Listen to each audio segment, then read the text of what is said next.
Infocité, le journal de l'info de proximité sur la 95.2. Présentation, Aïssata B. Traoré. Infocité, les titres. Incendie du marché des Kati, une semaine après le sinistre, les dégâts sont encore visibles sur les victimes et les victimes tentent tant bien que mal de se relever. Issa Daou nous en dira plus dans ce journal. Ils sont essentiels pour piler le mil et les condiments utilisés dans la préparation des repas. Vous l'aurez deviné, il s'agit du mortier et du pilon. Dans cette édition, Awa Sidibé nous expliquera la symbolique de ces outils. L'actualité internationale, il lance la question avec, entre autres, le malaise de l'Union africaine face au conflit dans l'est de la RDC. Sénatorial au Togo, large victoire du parti au pouvoir unir et Égypte-Jordanie appelle à la reconstruction de Gaza et au rejet du déplacement des Palestiniens. Voilà pour le sommaire, le développement de ces titres dans quelques instants. Vous avez choisi la chaîne 2 pour vous informer et vous avez bien fait. Mesdames et messieurs, bonjour et bienvenue. Tout d'abord, clôture ce matin des travaux de la 7e session ordinaire de la 6e mandature du Conseil économique, social, environnemental et culturel à Koulouba, au siège de l'institution.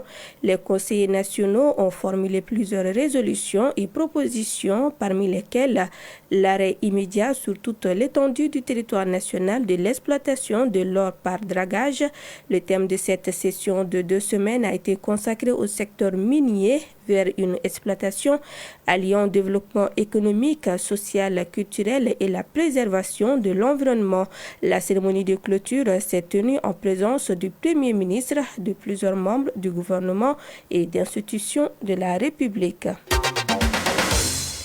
Il y a une semaine, un incendie ravageait une grande partie du marché de Kati, laissant des dizaines de commerçants dans une situation difficile.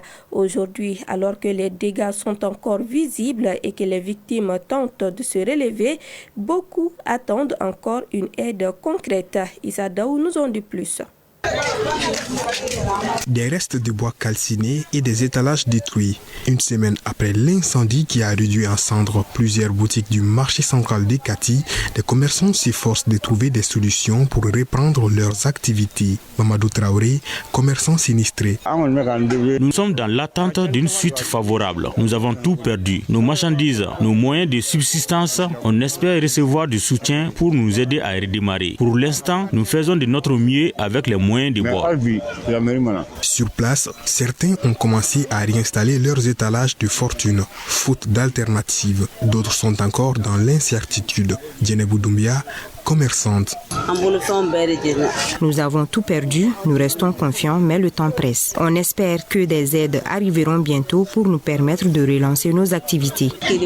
Les autorités locales suivent de près la situation et travaillent sur des solutions pour accompagner les commerçants touchés. Mariam Niaré, commerçante. Je ne peux pas évaluer les dégâts que l'incendie m'a causés. Nous n'avons pas commencé les ventes proprement. Nous avons reçu de l'aide de la part de nos confrères. Nous comptons sur la solidarité et l'engagement de tous. Les enquêtes sont toujours en cours concernant les causes de l'incendie.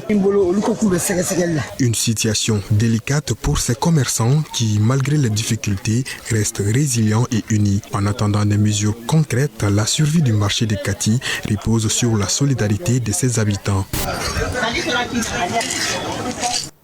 Parlons livre. Le professeur, activiste et écrivain Dr Franklin Nyamsi a fait la dédicace de son livre L'impérial terrorisme ce week-end à Bamako. Le Camerounais traite dans cet ouvrage l'intervention des puissances étrangères en Afrique. Korotumu Diarra est allé à la rencontre de l'auteur suivant son récit.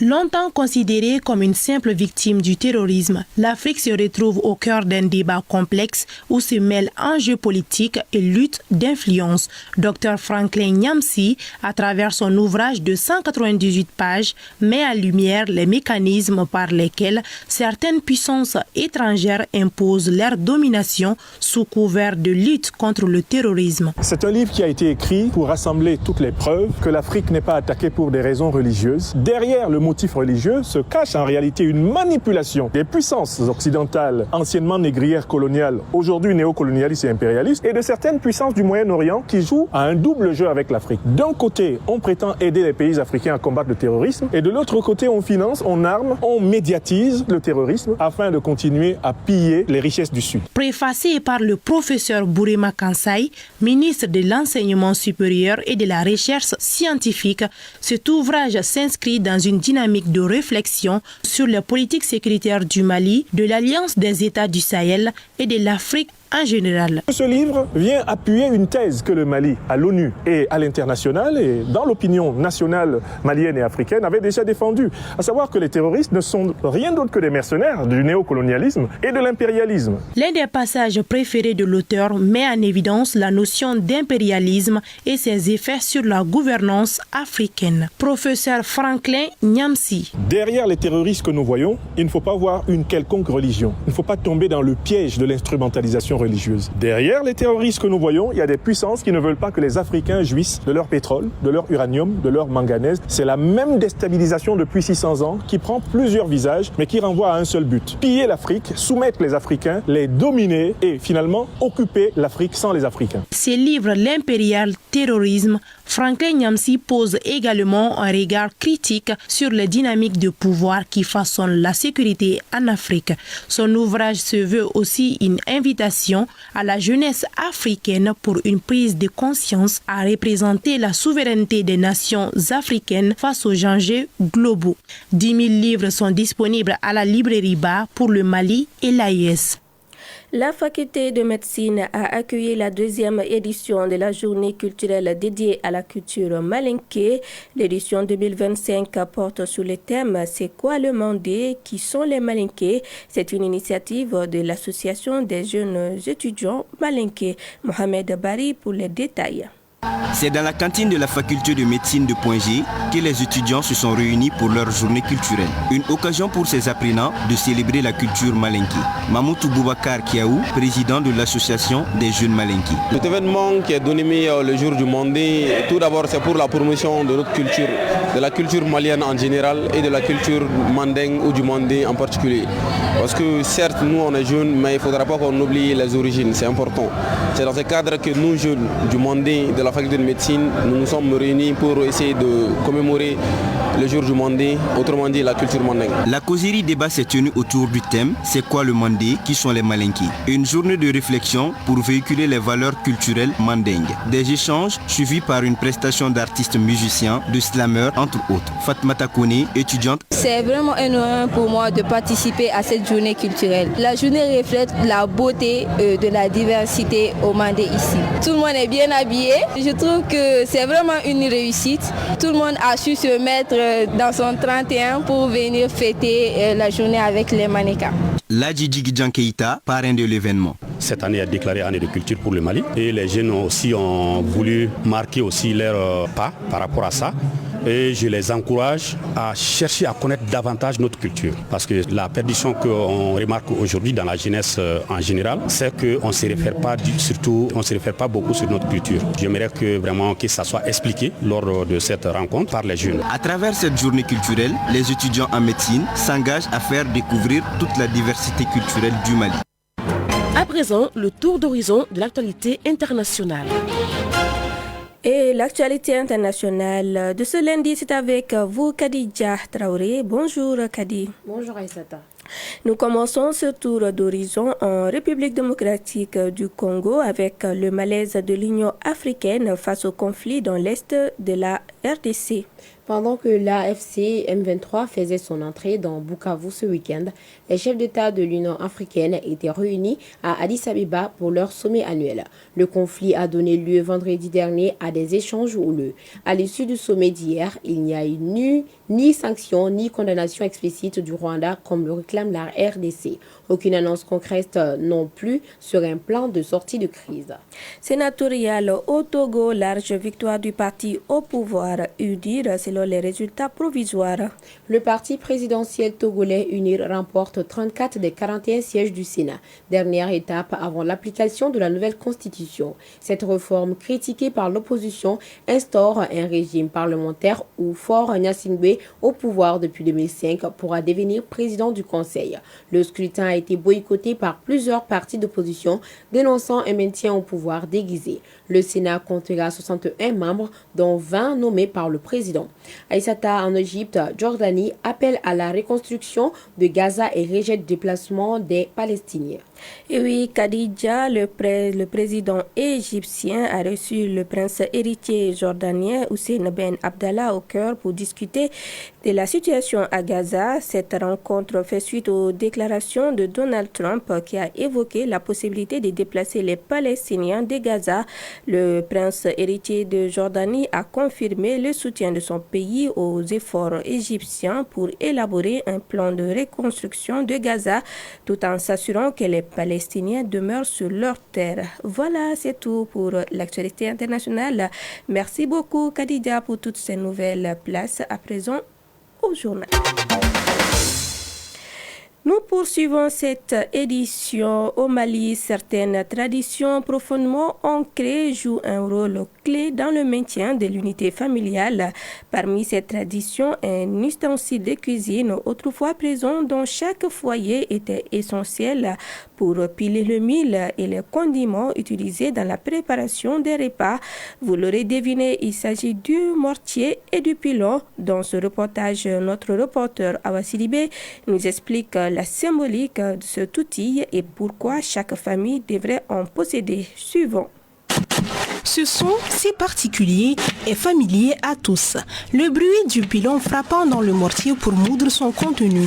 Cet ustensile n'est pas seulement destiné au moulinage. Avant, le pilon et le mortier servaient à communiquer. Yaya Koulibaly, traditionnaliste. Autrefois, lorsque la reine accouchait, la doyenne de la famille pilait dans le mortier afin d'annoncer la bonne nouvelle à tout le monde. C'était autour du mortier que les femmes se partageaient les nouvelles. C'était également autour du mortier qu'elles surveillaient la maison ainsi que le village. Au Mandé, la tradition voulait que l'on n'amène jamais le trousseau de la mariée sans un pilon et un mortier. Pour les femmes susceptibles d'être possédées par les djinns, un mortier spécial était ajouté à leur trousseau de mariage.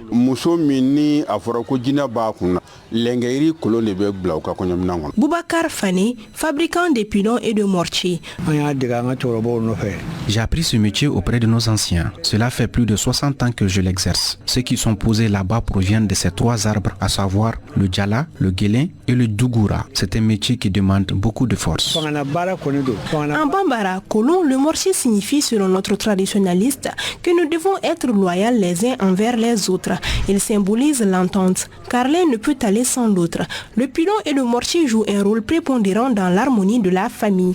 Yaya Koulibaly, traditionnaliste. Le pilon et le mortier sont des piliers de notre tradition. Ce sont ces ustensiles qui animent la maison. Grâce à eux, nous pouvons manger de la bonne nourriture et y piler des médicaments. Autrefois, lorsqu'il n'y avait rien à manger, il suffisait que le devin mette de l'eau dans le mortier et le pile. Aussitôt, de la nourriture en sortait. Djenebasso, ménagère. Je pile mon mil avec le mortier. Bien qu'il soit fatigant, la nourriture pilée dans un mortier est meilleure que celle faite par la machine.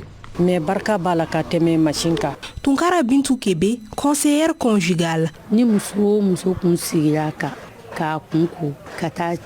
Lorsque l'on lave la tête d'une nouvelle mariée avant qu'elle n'intègre son nouveau foyer, on l'assied sur un mortier. En effet, tout comme le mortier reste immobile, la mariée restera elle aussi stable dans son foyer. Ces ustensiles traditionnels ont également des interdits. Yaya Koulibaly, traditionnaliste. Un jeune homme âgé de 15 à 20 ans ne doit pas s'asseoir sur le mortier. Une jeune fille qui a vu ses règles ne doit plus non plus s'asseoir dessus. Même lorsque ces ustensiles sont vieux ou hors d'usage, on ne les jette pas, on les dépose quelque part. Djangine Koulibaly, traditionnaliste. Même si j'ai plus de 5 mortiers, ils ne doivent pas quitter la maison. Ceux qui en ont besoin viennent piler chez moi. Si tu fais sortir ton mortier à chaque fois, toute la baraka de ta maison le suivra. Le mortier doit avoir une seule place et ne doit pas être déplacé. Après utilisation, on le retourne sur lui-même. Quant au pilon, on l'adosse contre un mur. Il ne fait aucun doute que le pilon et le mortier sont d'une importance majeure dans la vie de famille. Cependant, avec l'arrivée des moulins électriques et des mixeurs, ces ustensiles tendent à perdre de la valeur dans notre société actuelle.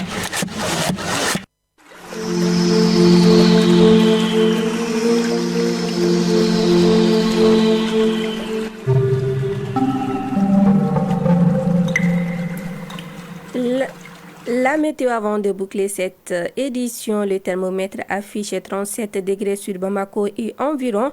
La maximale attendue sera de 40 et le soleil se couchera à 18h passé de 39 minutes.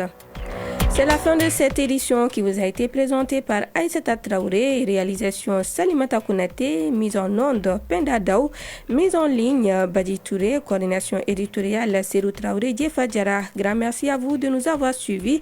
Surtout restez connectés sur nos programmes. Juste après moi, le journal des sports avec Brahima Diallo et Awa Kamisoko.